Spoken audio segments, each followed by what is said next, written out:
the topic is I am. That's one of the subjects. And I am stands for intend, act, manifest. There's a big difference in being confident and working from a space of ego. It took me a long time to understand that.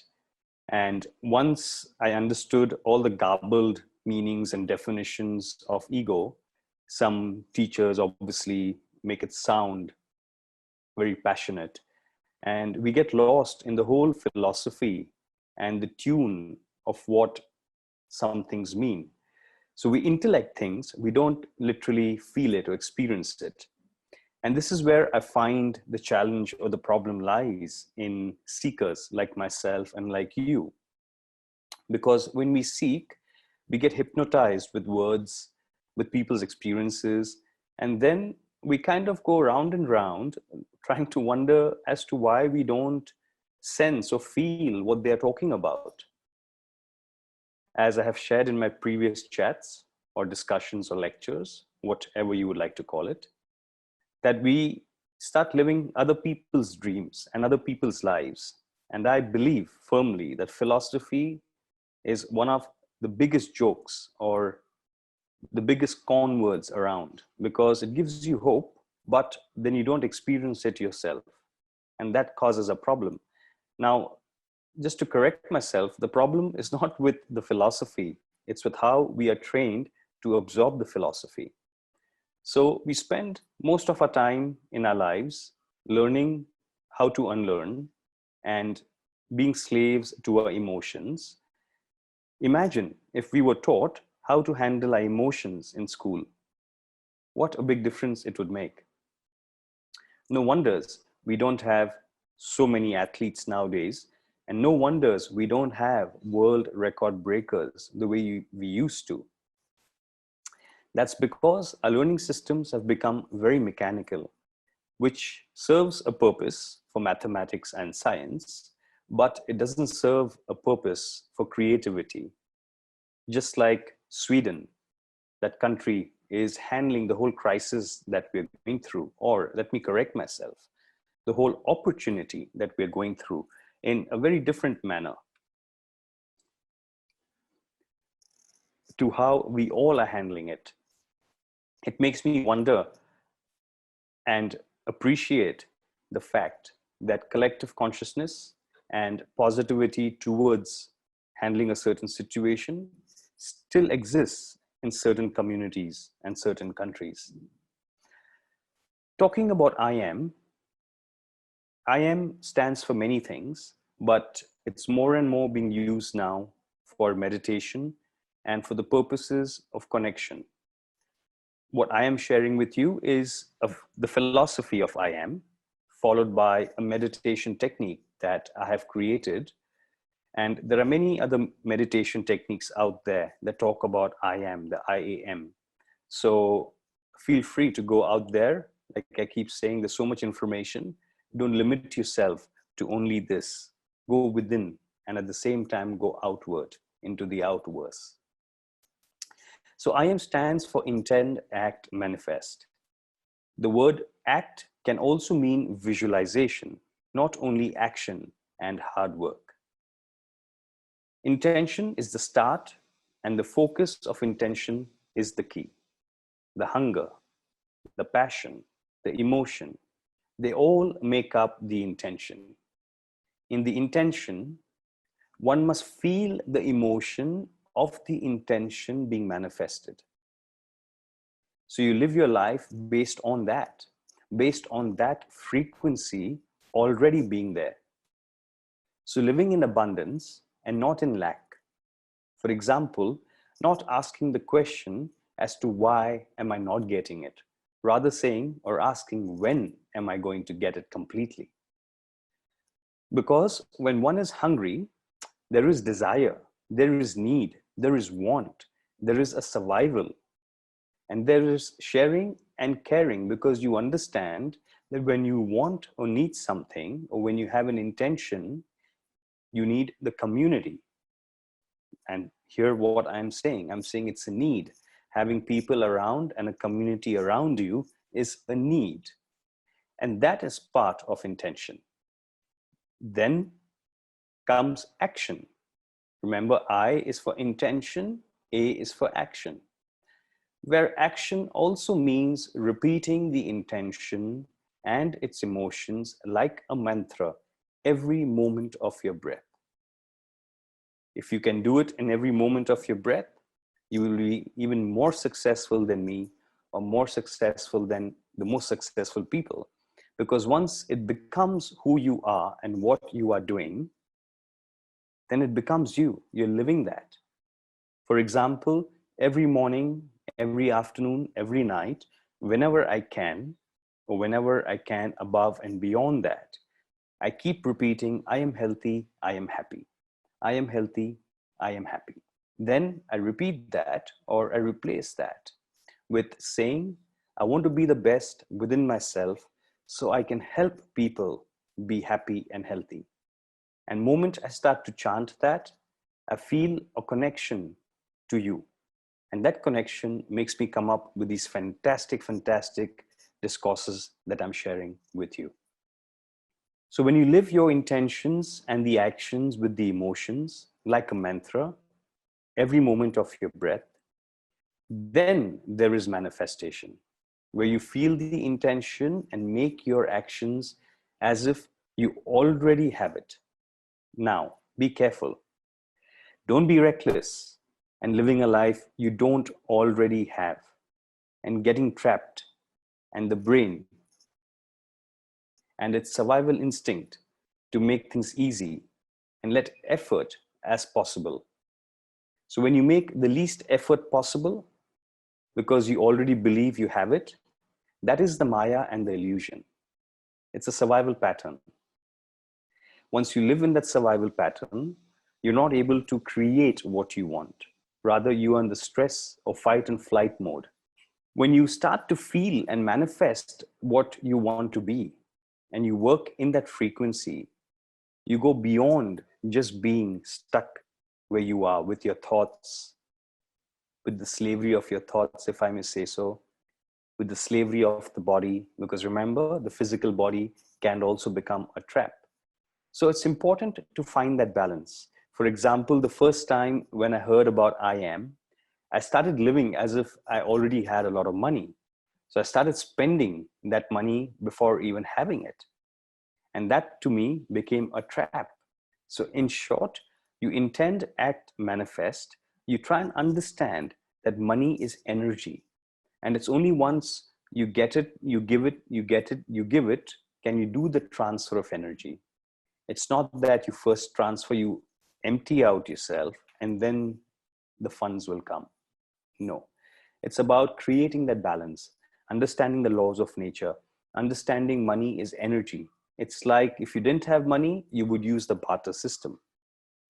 So intend, act, manifest. Intend means intend what you want, your wishes. Action means act as if you are going to get it with an action plan, and stay in the frequency of, wow, I already have it, but I am going to follow the process. And manifestation means already feeling it coming into you. So working your action plan based on those sensations.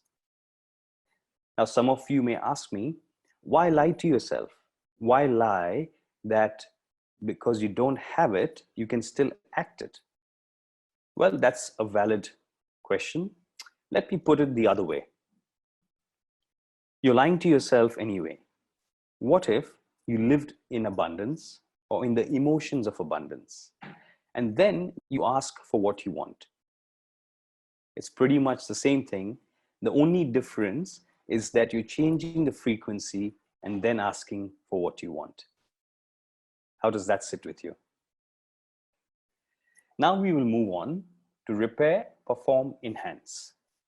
A very, very important part of how and what we should be doing at this point, where we are in terms of this opportunity of the lockdown, where we are having our own space in the house. I know some people live in crowded homes, but just imagine if you're able to see yourself through this part or this time, you will be able to see yourself through anything. And while everybody else is sleeping, take the opportunity of digging in deep and getting yourself ready for what is to come. Meditate, massage, and move. Yoga does not require too much space.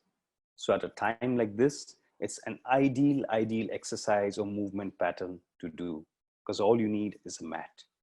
And I'm sure everyone has space as big as a mat. If not, use your bed and do what you can in bed. Now let's talk about repair, perform, enhance. We all want to be the best within ourselves. Each one of us try the hardest that we can. We try the hardest that we can, but we have limitations and we work within that. Now that in itself, I honor. I honor each one of you because you are trying the best that you can.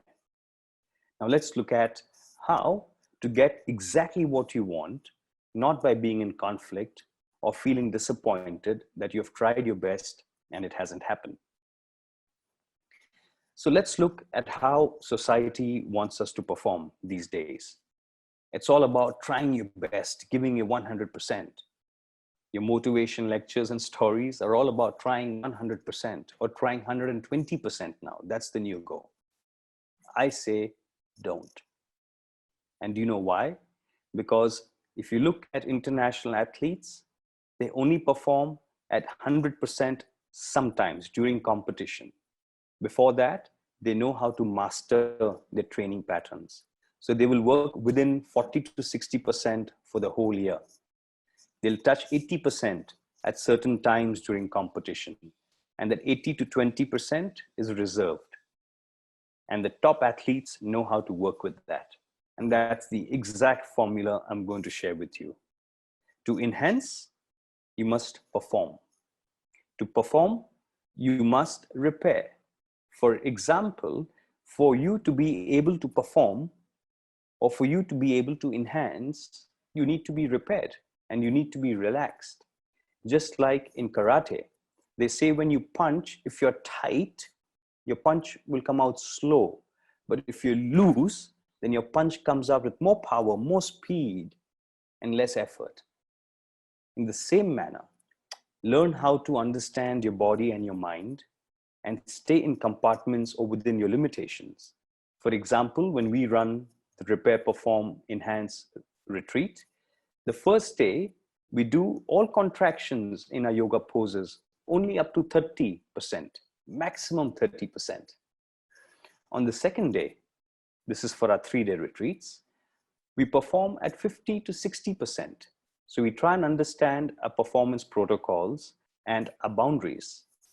When it comes to enhance, that's on the third day, we go up to a maximum of 80%.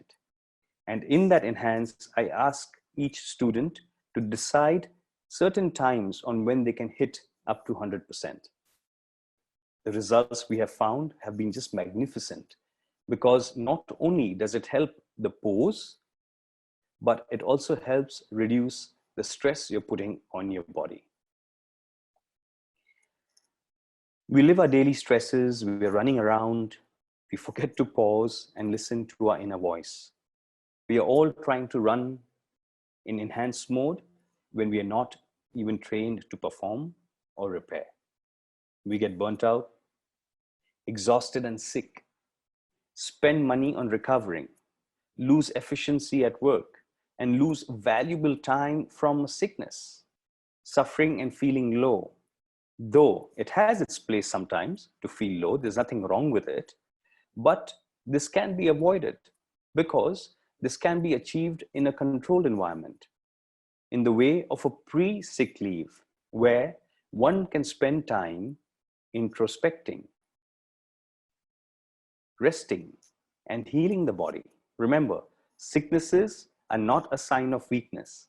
Sicknesses is your body talking to you, asking you to take note.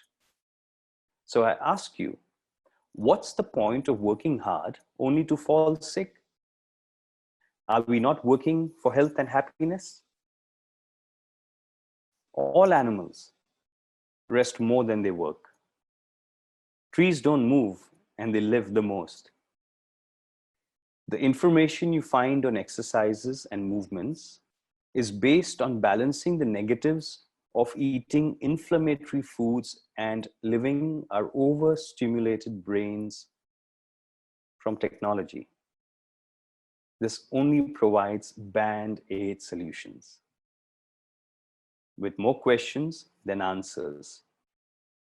In here lies a challenge for you to take head on and to commit your discipline and consistency to implement the I Am plan, for which, remember the three things: eat well, move well, and sleep well.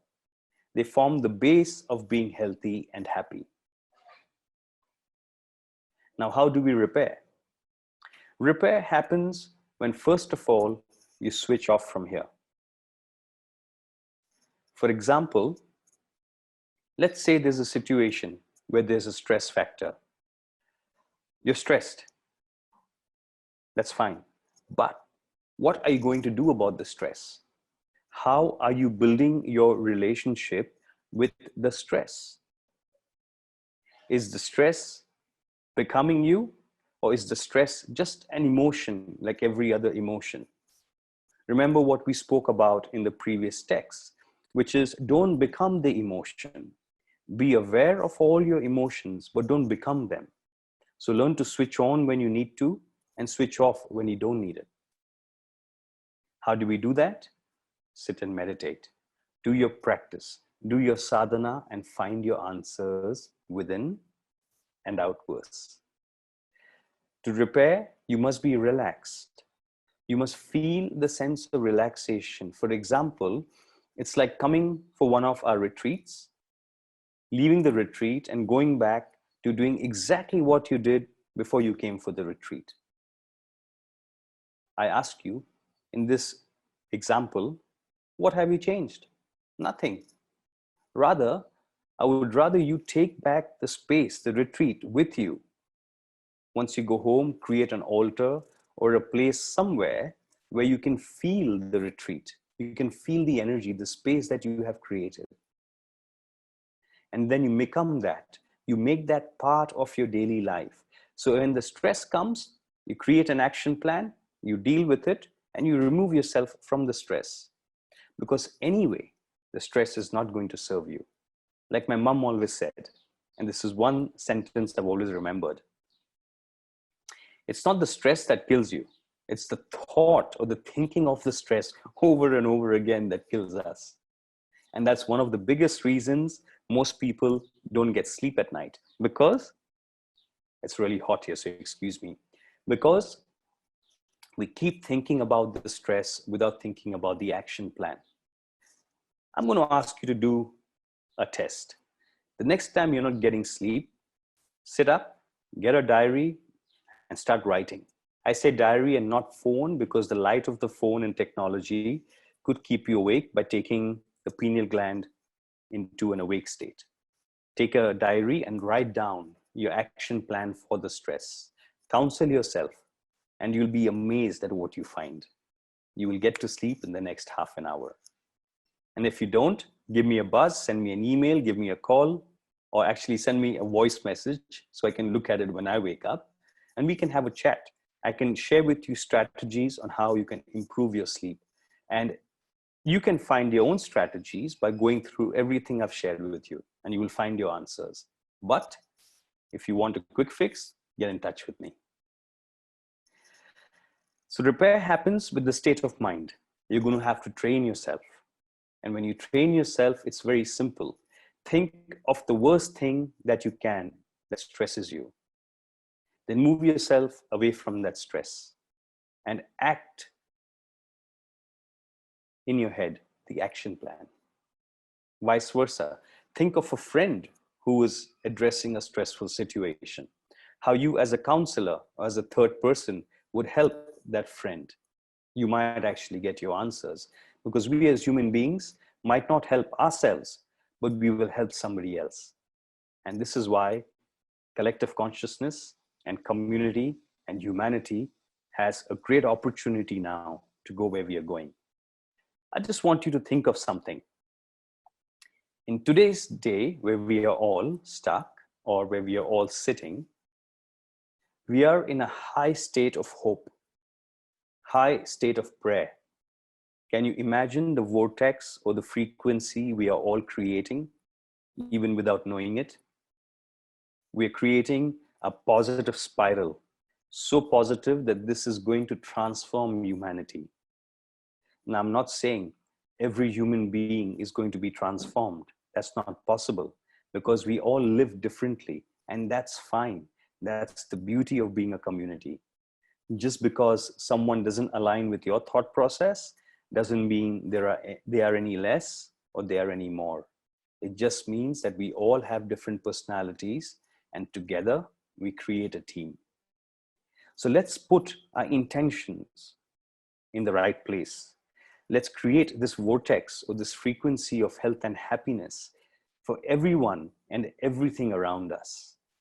Let's take this opportunity of where we are to repair the body, to slow things down, to eat less, to think less. And if the thought process has come too much, focus on the breath.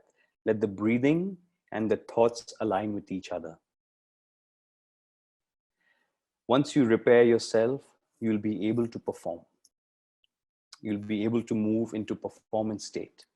And in performance state, you move your activity from 30 to about 50 or 60%. Now, some of you may ask me, what is this 30 and 50%? That, my friends, you have to find out. You need to practice. In the same way you have practiced to be where you are, with chaos, with insecurity, with fear, practice it the other way. Make a conscious choice and do your meditations and plant it in the subconscious. Believe you me, it is the best journey you can do. For example, how would you feel when you found answers to your own problems? How proud would you feel? How happy would you feel? Not only that, what if you helped somebody else to find their own answers? How would you feel? You would feel fantastic, wouldn't you? So I want you to bottle that emotion. And I want you to feel that emotion the next time you're thinking about something, even if it means you're lying to yourself. For example, you're anyway living a lie. So you might as well live a lie that suits you. So create the frequency that works for you. It's all in the detail. It's all in the detail up here on how you access or counsel yourself. Now let's look at another example. Excuse me.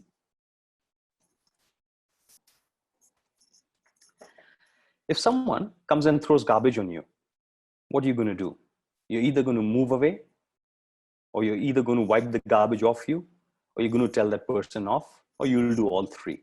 In the same way, when someone's throwing all this rubbish news, all this hyperactive news, all this stuff that makes you feel negative, why then do you not switch it off? Why then do you keep taking it in? Do you know the same toxins you put in your body? In the same way, news and over-information affects your brain. So be very careful of what information you take in. Remember, your skin is porous. So you can even take in the information of voice, of sound, of smell, of everything that happens around you. We are energetic beings, and energy has no form. It is the form we give in terms of emotions and in terms of thoughts. It's really that simple. There are some great resources. Greg Borden, Dr. Joe Dispenza, many more teachers out there. There's a lot of information. Go research, go find your tribe, go find your vibe.